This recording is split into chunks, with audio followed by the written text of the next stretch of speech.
I studied fine arts in California, and I would say that spending 4 years in the Bay Area in the 70s really turned my life around.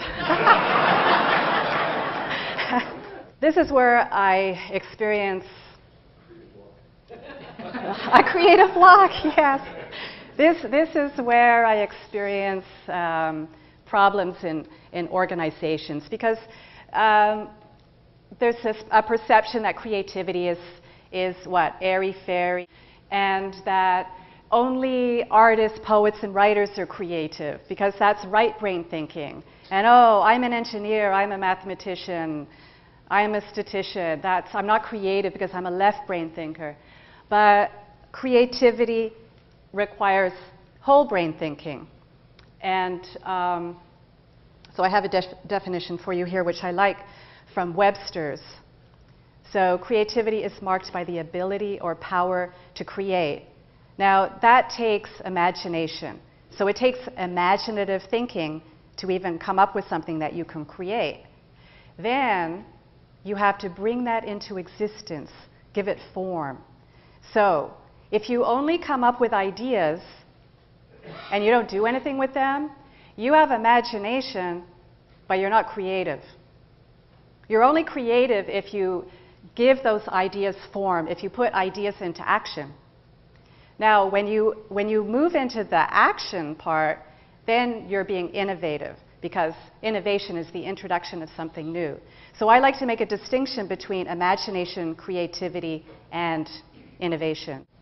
So I have a definition for you here, which I like from Webster's. So creativity is marked by the ability or power to create. Now, that takes imagination.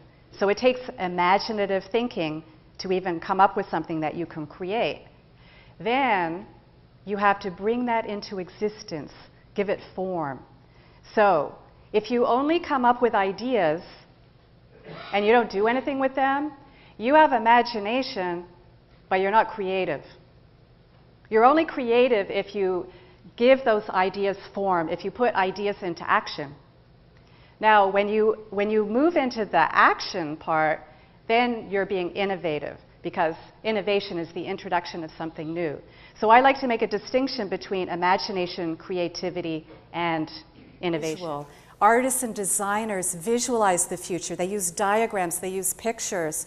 And you know, if we're only using reading, writing, and arithmetic to explain things or even to think about things, we're only using half our brain. Both artists and designers look at, what do we want to create? What's the ideal? What's the preferred future? And then work from there. Of course, as soon as you start working towards your ideal, what happens? Reality sets. Yeah, and what part of reality? Constraints. Constraints, roadblocks, problems. So problem solving is an important competency to have in creativity, but as far as I'm concerned, it's not the best starting point. The best starting point is to identify what you actually want to create. You know what you want to create or what problem you're trying to solve. Okay, then feed your brain with stimuli.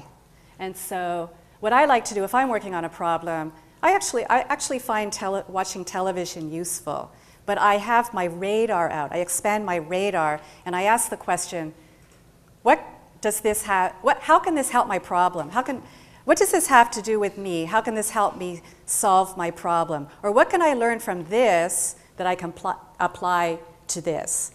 And so with that radar expanded, I'll read books, read headlines in newspapers, watch television, and I'll listen to what people are saying through my filter to actually collect ideas for what I'm looking for. Engineering without design is ugly.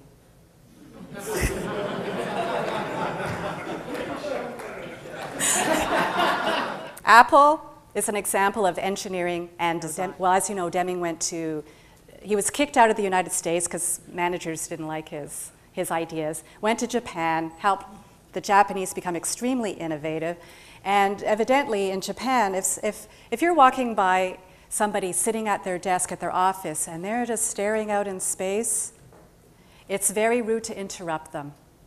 leave them alone because they're thinking, they're deep in thought, and they respect that. Why is that so funny? Your mission is very clearly defined, and that's an advantage that you guys have over business. A lot of times I work with people in business at even the most senior levels, and they're not really too sure where they're going. And I think probably it's because the environment changes so quickly.